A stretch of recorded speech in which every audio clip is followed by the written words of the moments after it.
Izinkan saya menyampaikan paparan yang hari ini berfokus kepada pemberian kewenangan bagi pemerintah daerah dalam menyelenggarakan pembelajaran pada semester genap tahun ajaran dan tahun akademik 2020 ke 2021. Pada saat ini, kami sudah mengevaluasi hasil daripada SKB keempat menteri sebelumnya, dan kami melihat situasi pada hari ini bahwa hanya 13% daripada sekolah melakukan pembelajaran tatap muka, dan sebesar 87% masih melakukan belajar dari rumah. Tapi ini juga menunjukkan bahwa proses untuk persiapan checklist, proses untuk persiapan protokol sekolah tatap muka itu membutuhkan waktu dan membutuhkan disiplin yang tinggi. Kita harus menyadari bahwa setelah kita mengevaluasi hasil daripada pembelajaran jarak jauh ini, bahwa dampak negatif yang terjadi pada anak itu suatu hal yang nyata dan bisa sekali kalau terus-menerus dilaksanakan bisa menjadi suatu resiko yang permanen. Resiko pertama adalah ancaman putus sekolah. Kedua adalah berbagai macam resiko, kendala, tumbuh, dan kembang. Kita sudah mengetahui bahwa di daerah-daerah di mana semakin sulit melakukan PJJ, kesenjangan antara pencapaian pembelajaran di daerah-daerah tersebut dibandingkan dengan daerah-daerah yang lebih mapan dan di kota-kota semakin melebar. Dan tentunya resiko learning loss, resiko bahwa ada satu generasi di Indonesia, anak-anak kita, yang hilang pembelajarannya dan harus mengejarnya, dan mungkin sebagian akan ketinggalan dan tidak bisa mengejar kembali pada saat kembali sekolah. Jadinya ini adalah suatu urgensi yang sangat penting. Di luar itu tidak kalah pentingnya adalah psikososial dan dampak stres kepada anak-anak kita.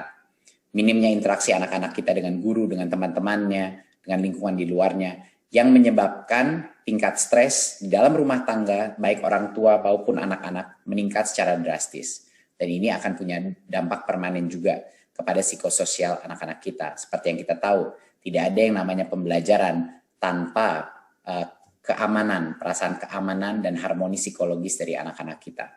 Dan tentunya peningkatan insiden-insiden kekerasan yang terjadi di dalam rumah tangga juga meningkat. Dan ini harus menjadi salah satu pertimbangan kita yang terpenting.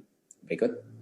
Penentuan kebijakan ini harus berfokus kepada daerah. Kami terus mendapatkan berbagai macam permintaan dari berbagai macam kepala daerah, kepala dinas untuk meminta pada pemerintah pusat bahwa walaupun zona itu ditentukan per kabupaten, ada banyak sekali desa-desa, ada banyak sekali kecamatan-kecamatan yang menurut evaluasi mereka relatif aman, dan desa-desa tersebut sangat sulit melakukan PJJ. Jadi pemerintah daerah ini adalah pihak yang paling mengetahui, bukan pemerintah pusat, paling mengetahui kondisi dan kebutuhan dan keamanan situasi COVID di daerahnya sendiri. Dua prinsip dasar dari kebijakan ini adalah harus dua-duanya, kesehatan, keselamatan, dan juga pertumbuhan dan perkembangan peserta didik menjadi konsiderasi kami untuk melaksanakan kebijakan ini. Tidak bisa satu saja dari kedua prinsip ini yang diprioritaskan. Berarti pemerintah pada hari ini melakukan penyesuaian kebijakan untuk memberikan kewenangan kepada pemerintah daerah, Kanwil atau kantor Kemenak untuk menentukan pemberian izin pembelajaran tatap muka di sekolah-sekolah di bawah kewenangannya. Pemberian izin ini bisa saja secara serentak ataupun bertahap, tergantung kepada kesiapan masing-masing daerah sesuai dengan diskresi kepala daerahnya, berdasarkan evaluasi kepala daerahnya, mengenai mana yang siap, mana yang tidak, dan tentunya kesiapan sekolah masing-masing dalam menentukan, dalam memenuhi semua checklist untuk melakukan tatap muka dan juga melaksanakan protokol kesehatan yang sangat ketat. Kebijakan ini berlaku mulai semester genap tahun ajaran 2020-2021. Jadinya bulan Januari 2021. Kalau siap untuk melakukan tatap muka, kalau ingin melakukan tatap muka, harus segera meningkatkan kesiapannya. Apa prosesnya? Ya, mulai Januari 2021 ada tiga pihak yang akan menentukan apakah sekolah itu boleh dibuka apa tidak. Yang pertama adalah Pemda-nya sendiri. Ya, Pemda atau dalam situasi yang lain Kanwil atau kantor Kemenak. Ya. Yang kedua adalah kepala sekolah harus menyetujui. Dan yang ketiga adalah perwakilan orang tua, yaitu melalui komite sekolah. Jadi kalau tiga pihak ini tidak mengizinkan sekolah itu buka, sekolah itu tidak diperkenankan untuk dibuka.